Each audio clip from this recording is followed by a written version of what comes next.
All right, well, the C8 is officially lowered. Now let's fix that stance a little bit.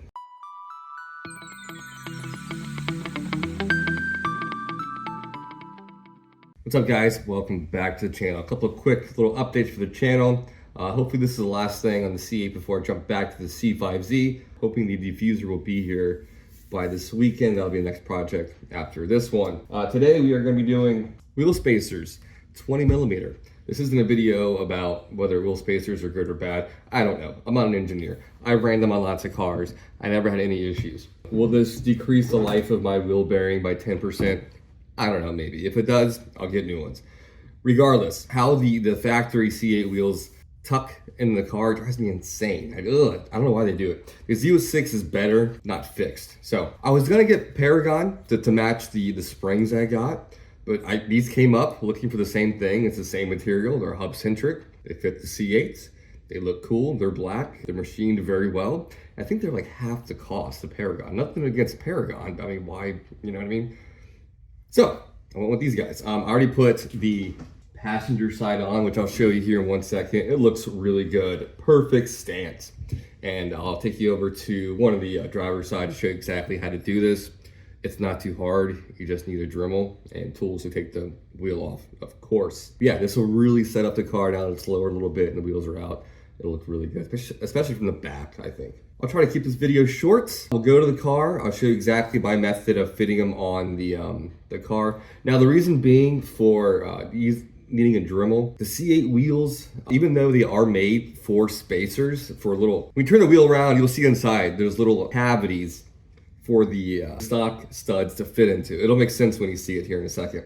Anyways, you gotta shave down just the outside of them a little bit, like a millimeter, and there's plenty of ways to do it. I'm just using a Dremel, and that's why. It won't affect the studs at all. You can still reuse them later on, just the ends of them look a little polished, that's all. So, I'll show you how it looks real quick on the passenger side, and I'll set you up, and we'll do one on the driver's side. All right, let me show you the car, how they are right now. This is the driver's side, obviously.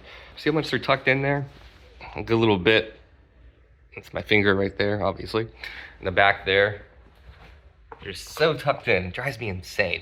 Let me show you the other side with the spacer on it. This little 20 millimeter is just, works wonders. Oh, it's so nice.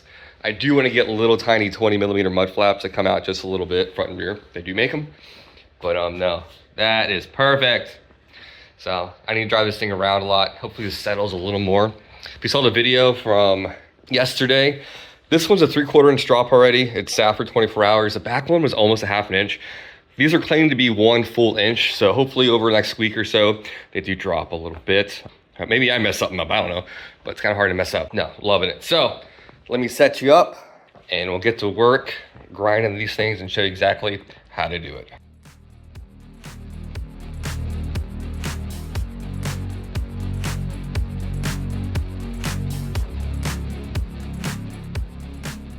Super simple to do here. First thing we got to do, get this guy on there. And just take the lugs that are on the studs. Those are going to be the ones that fasten this to the hub.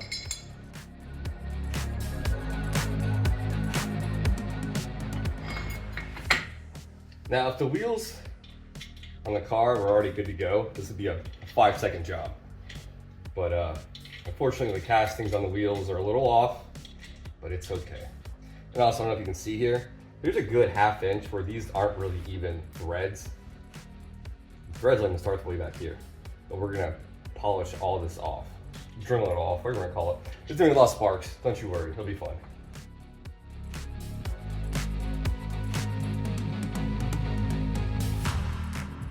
All right, we are all ready to Dremel. I almost forgot my safety glasses. Just kidding, I don't overthink this. All you're really doing, just taking your little grinding gear. You can use a sanding one. I just happen to have a whole bunch of these and it seems to be pretty quick. So just on the outside, like the top 70 degrees or so of each of the spindles. And these, luckily the front turns, which is nice. You can just do one at a time. Spin it. Yeah, and then once you get them all pretty grinded down, all the grooves off, dry fit your wheel, and you'll see where it's kind of hanging up at. So you'll see in a second.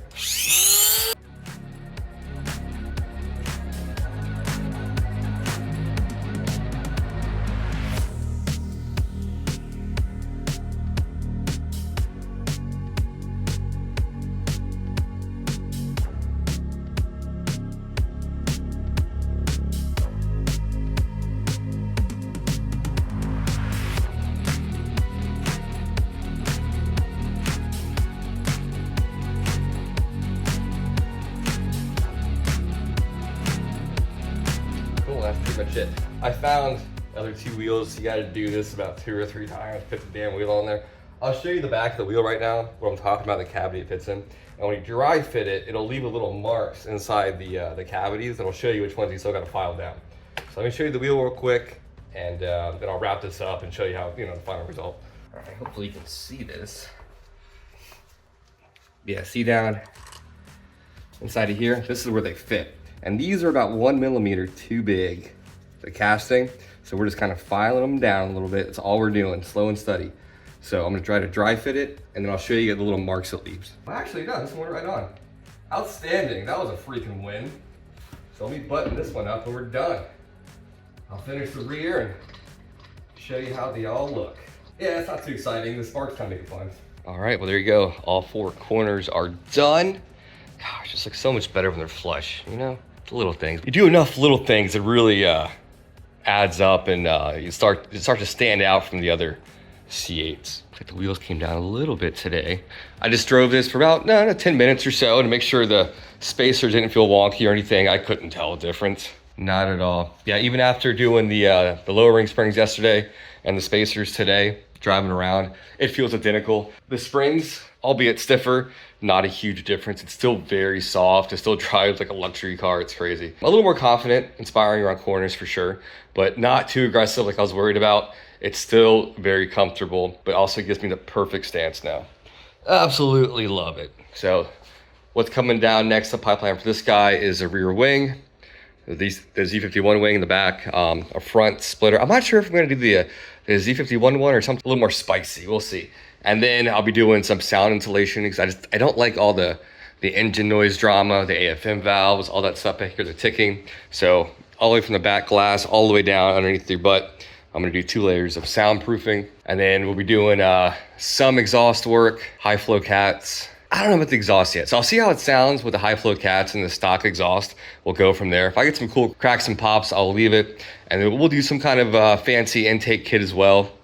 And then tint the windows, and then start doing some 2LT add-ons to my 1LT, like HomeLink, HUD. There's something else too I want to do. I don't remember, but it'll come to me. Cool, guys, that's all I got for today. Thanks for watching, and I'll be doing exactly 1 year review of this guy coming up in a few days. I can't believe I've had this car for a year. It's crazy. So, all right, guys, take care. See you guys later. Mark out.